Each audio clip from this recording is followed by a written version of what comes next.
Hello everyone, welcome back to another episode of the Success Academy. I'm Shashan Dias, and in this video, we are going to be talking about another poem. Alright, now this poem, just like the last one, is a very beautiful one, but it's a bit longer than the one I put out earlier. Alright, but this poem also has a very beautiful story behind it. Well, I can't really say it's beautiful because it ended in a lot of bloodshed. It's about war. But still, it has a nice story. All right. A bit of a heart-touching story, but a nice one nonetheless. All right. So, again, what I want you to do in this video is, first of all, listen to the story. It's just interesting. Maybe do up your own research because I won't be covering all the details of the story. I'll just give you a small snippet of the background context of this poem, right? And once I have given you some idea, once I've told you a bit about the story, hopefully you will go and do your own research about it. Go and read up, go and understand what happened, go and understand the background of this amazing poem, all right? And then once I've given you a small background, I will also recite the poem. And what I want you to do when I recite the poem is I want you to, write down the words. Okay, I want you to write down the words. And this time, I will not be putting subtitles. I want you to listen and write down the poem. All right? And of course, you can double check it on Google. All you have to do is search the name of the poem. You can get the lyrics. But before you do that, first try to listen to me and then write down the poem. All right, that's the first one. So this will really help you with your listening comprehension. It will help you listen and understand what is being said. All right. Then the second thing that I want you to do is, in your own words, try to write down the meaning of the poem. All right. In your own words, try to write a small summary or an essay about this poem. And finally, do your own research about the background or the context of this poem. Include details of the historical context and then write a separate essay outlining the background as well as how it connects to the poem. All right. This is a bit of a lengthier activity, but guys, so many of you are trying to learn English. So many of you are going to grammar classes and trying to learn sentence structures and all that.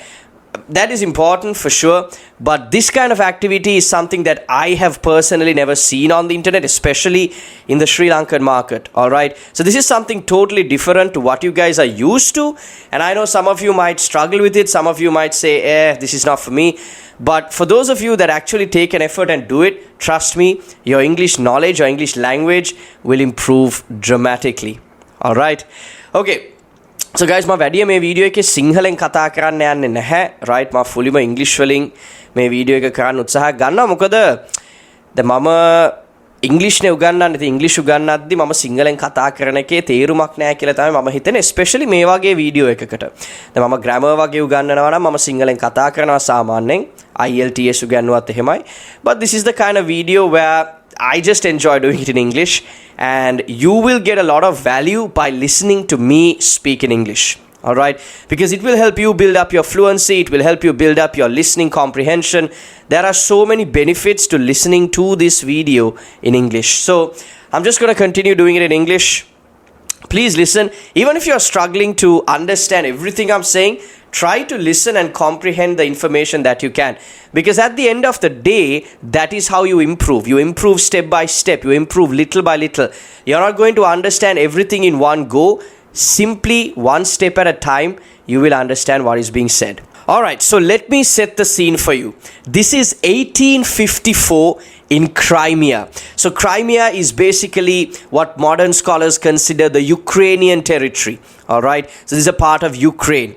And there was a war going on between the British, French and Turkey on one side. So that's the Ottoman Turks on one side. And the Russians on the other side for this land of Crimea. All right. So the Russians versus the British, French and the Ottoman Turks. All right. So basically the Arabs. All right. So they were fighting for this Crimean Peninsula. Okay. And during this war, the British were, well, the successful side, the British, French and the Turks, simply because They had more numbers on their side, they had more tactical advantages, and also at one point towards the end of the war, even the Austrians, who were initial supporters of Russia, decided to sign up with the British. All right. So because of this, overall, the Crimean War was a success towards the British side. But in all honesty, this whole war was terribly mismanaged. So many people died needlessly. So many people died because of bad tactical moves, bad strategic moves from both sides, from both the Russians and the other side as well. All right. And this story that I'm going to tell you today is one such blunder, one such mistake that was made by the British. All right. Now, this particular battle is called the Battle of Balaclava. All right. So this is where the charge of the Light Brigade happened. But just before the charge of the Light Brigade happened, and just to give you some context, today's poem is the charge of the Light Brigade. All right. So before the Light Brigade went into battle, and I'll explain to you what the Light Brigade is. First, the Russians had captured some British artillery. All right. So from a previous battle, the Russians had captured some British artillery. So in order to save this artillery and to actually push the Russians back, the British sent forward its heavy brigade. So the heavy brigade was charged with capturing these guns. And the heavy brigade consisted roughly of about 300 soldiers with well-armored horses. So they had been covered and plated, and also they had their own artillery. But just 300 soldiers charged an upward trot against more than 2,000 Russian cavalry. All right. So 300 Britons and more than 2,000 Russians who also had their own artillery. So this charge was made up a mountain. So can you imagine? There's 300 people charging from here. There's 2,000 people up there. But still, the British are valiantly going to war. All right. Now, this charge was actually quite successful. Now, at the end of this battle, more than 200 Russians were wounded and more than 50 of them were killed. While on the British side, where only 300 soldiers charged, there were less than 100 people wounded and only about 10 people dead. Although the British were unable to recapture the guns, it was still considered a victory for the British as they had managed to kill that many people. But then, that's when the biggest blunder happened. So this overall platoon was being commanded by a general called Lord Raglan. So he had a good view of what was happening in all of these situations. So he had set up his camp in a bit of a strategic area where he could see the entire battlefield and what was happening. And what he saw was that the Russians were retreating with their guns to get to a more secure strategic location. And so he ordered the Light Brigade. Now the Light Brigade is very less armored when compared to the Heavy Brigade, and they only have lancers and sabers. So sabers are short swords, whereas lance is what you would call in Sinhala as maybe a hella. Now, can you imagine that the British soldiers who just have swords and lancers are going to make a charge against the Russian artillery unit? All right. So the Russians have managed to capture the British artillery as well. They have their own artillery and they're making a retreat towards a strategic location. And Lord Raglan has ordered the commander of the Light Brigade, Lord Cardigan, to make a charge against this artillery unit. But do you know the interesting part?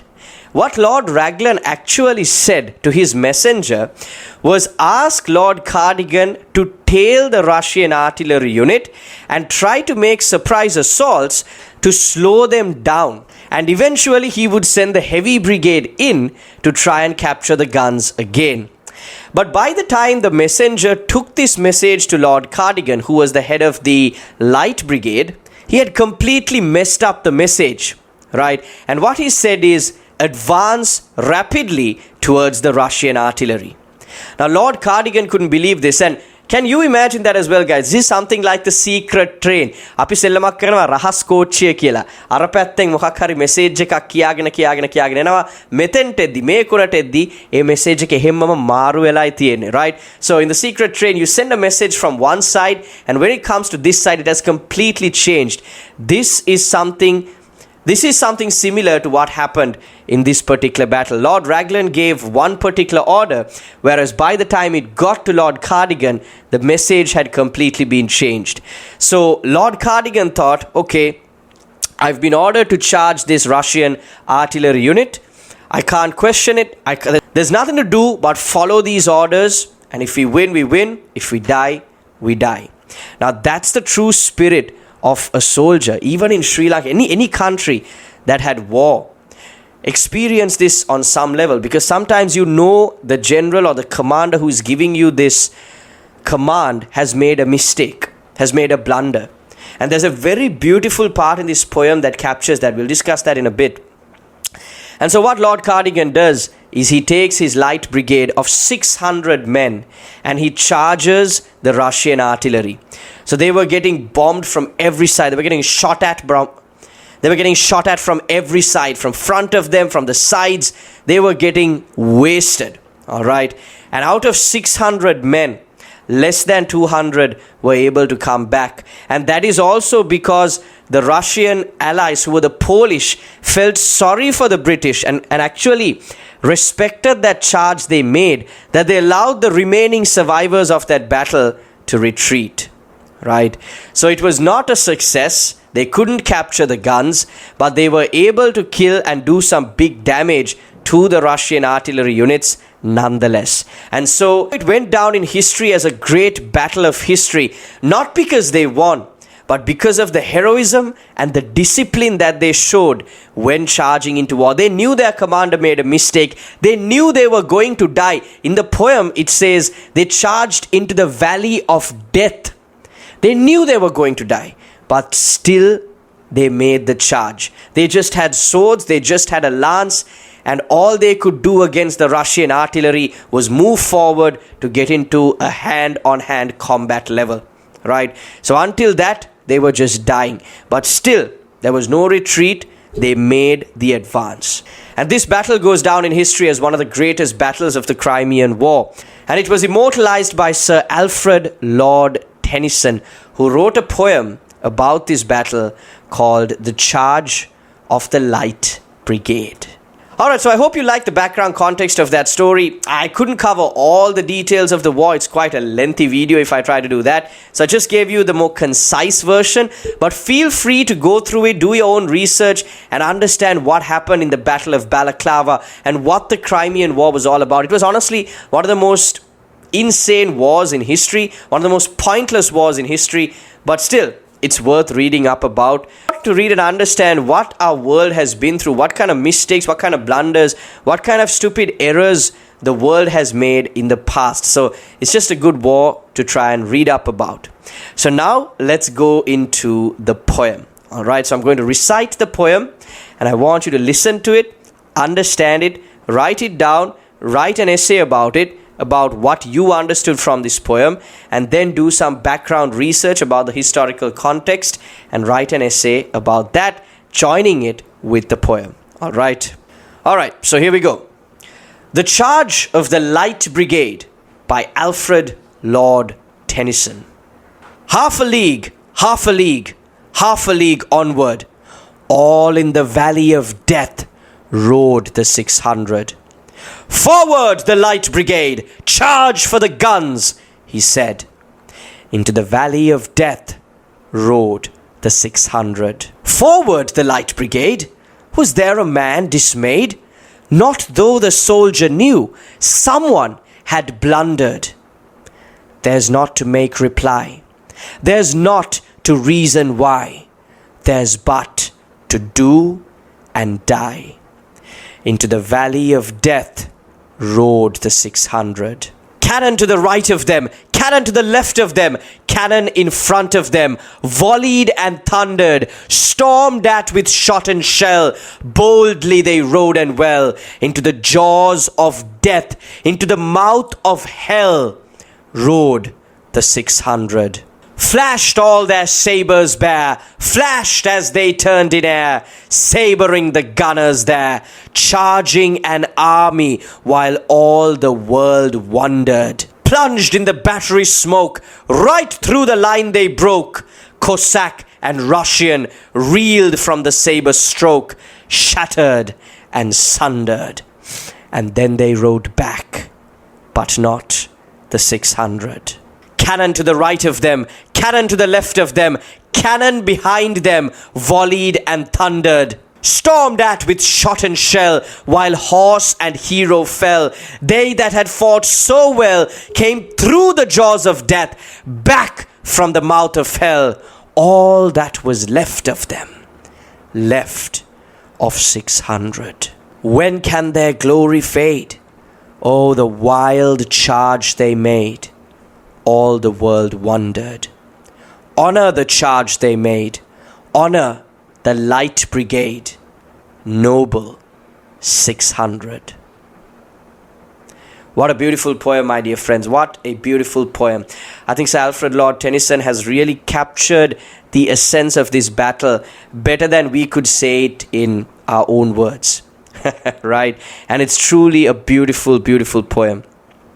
And he's honoring the charge that these 600 soldiers made, charging into an army where they knew their commander had made a mistake, where they knew their commander had made a blunder, but theirs not to make reply, theirs not to reason why, theirs but to do and die. It's beautiful, isn't it?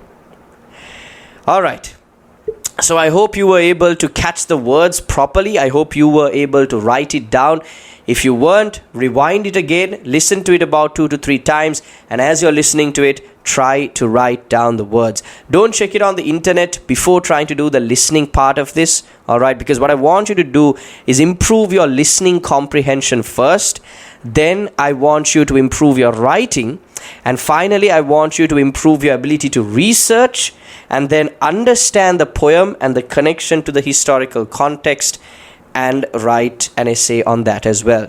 This will really help you guys. One, it will help you improve your overall English speaking ability. And for those of you who are doing the IELTS test and you have some time to spare, this is a fantastic activity that you can do at home. All right. Awesome, guys. So I hope you learned something amazing today. If you did, please subscribe to the channel. Let us know down in the comments below what you think of this video. And do you like this sort of content? And would you like to see me produce more of this content? If you like this, again, just share this with a friend. Drop a thumbs up. And I know for a fact that you would have got a lot of value from this video, especially if you follow through with the activities. Alright, with that being said, guys, we are done for today. So till our next video, keep practicing.